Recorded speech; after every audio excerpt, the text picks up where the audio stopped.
Alright, let's do a review of units and measurements.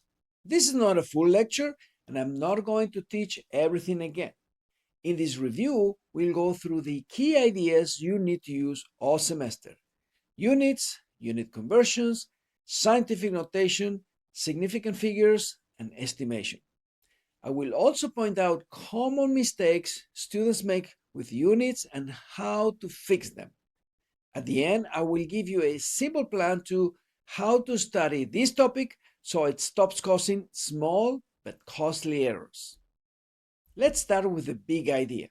Units are not an extra detail, they're part of the answer. In physics, numbers without units are meaningless. Units tell you what a number represents and whether your answer makes sense. Many physics problems look hard later in the semester because of unit mistakes made at the beginning. Physics uses a standard set of units called SI units.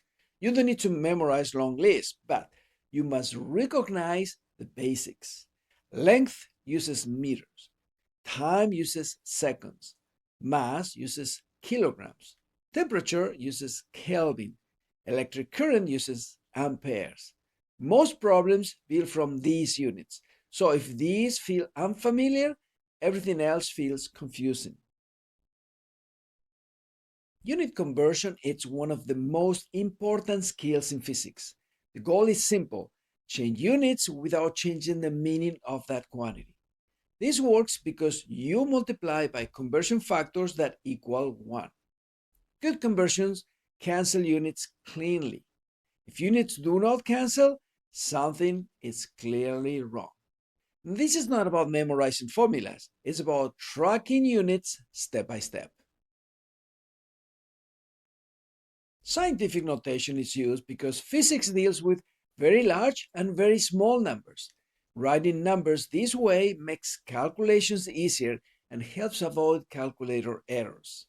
The key idea is that scientific notation separates size from scale. When used correctly, it keeps your work clear and organized, especially when units are involved. Significant figures are about honesty in measurements.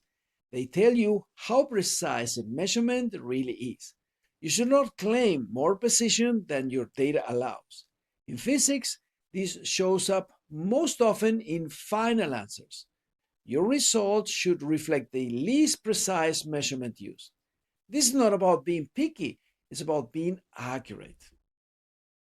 Estimation is a skill, not a guess. It helps you check whether an answer makes sense before you move on. Good estimates catch units mistakes, sign mistakes, and calculator errors. If an answer is widely too big or too small, something went wrong earlier. Physics rewards students who pause and ask, "Does this make sense?" Here are a few things to focus on with this topic. Always write units at every step, not just at the end. Treat unit conversions like algebra, where units cancel just like variables. Use scientific notation to keep numbers manageable. And before you move on, quickly check if your answer is reasonable for that situation. Now let's look at the most common mistakes and how to fix them. The first mistake is dropping units during calculations. The fix is simple. Write units on every line so they guide your work. The second mistake is setting up unit conversions backwards. The fix is to check what unwanted units cancel before calculating. The third mistake is ignoring significant figures until the end. The fix is to think about precision early and round only once at the final answer. Here's how to study units and measurements effectively. Do short practice sessions instead of one long one. Practice unit conversions until units cancel automatic without thinking. Redo problems where units did not cancel cleanly.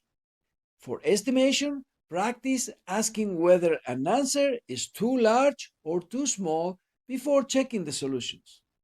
This topic is not about speed, it's about clean habits that save you points all semester. That's a review of units and measurements. Not every detail, just the parts you will use again and again. Clean units lead to clean physics.